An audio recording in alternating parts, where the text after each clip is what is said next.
नमस्कार मित्रांनो, हा विषय खूप गंभीर आहे. एकीकडे भोईदापाडा या ठिकाणी एक डंपिंग ग्राउंड आहे, जिथे नेहमी सतत रात्री आग लावली जाते, धूर बाहेर निघतो विषारी, त्याने जनतेच्या आरोग्यासोबत खेलखंडोबा केला जातो. आणि दुसरीकडे वालीफाटा येथील लक्ष्मी इंडस्ट्रीचा जो रस्ता आहे, त्याच्या बॅक साईडला पाठी डोंगरी भाग आहे, निसर्गाचा भाग आहे. त्या ठिकाणी कचरा टाकला जातो. काही नागरिकांच्या तक्रारी आहेत की इथे औद्योगिक कचरा टाकला जात आहे. औद्योगिक कंपनीकडनं रोज टेम्पो भरून येतात, इथे कचरा टाकला जातोय.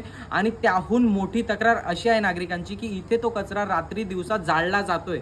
मग तो कचरा जो जाळला जातोय, त्याचा जो धूर निघतोय, तो कोणाच्या घशात जातोय? उद्योगपतींच्या घशात जातोय का? उद्योगपतींच्या फुफ्फुसात जातोय का? तर नाही, तो आपल्या सर्वसामान्य नागरिकांच्या फुफ्फुसामध्ये जातोय. लहान मुलं असेल, वृद्ध व्यक्ती असेल, एखादे जे प्रेग्नेंट महिला असतील, त्यांना लहान लहान शाळेतील मुलं असतील, तुमच्यासारखे आमच्यासारखे व्यक्ती असतील, त्यांना या गोष्टीचा किती गंभीरपणे त्रास होतो, या गोष्टीची बाब तरी कोणी घेतली का? आम्हाला त्या ठिकाणीचे जे व्हिडिओज आले त्यामध्ये बघूनच असं वाटतं रात्रीसुद्धा जाळले जातात, दिवसासुद्धा जाळले जातात. तर मला प्रश्न पडतो की महापालिका झोप काढते का?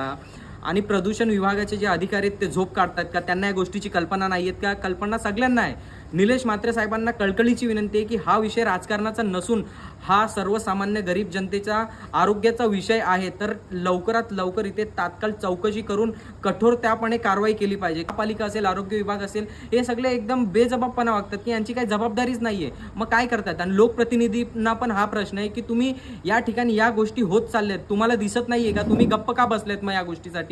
कुठेतरी कोणाला तरी पैसे देऊन या गोष्टी केल्या जातात. एक डंपिंग ग्राउंड असून इथे कचरा का टाकला जातोय? कुठेतरी याची गंभीर चौकशी झाली पाहिजे. जय हिंद, जय महाराष्ट्र.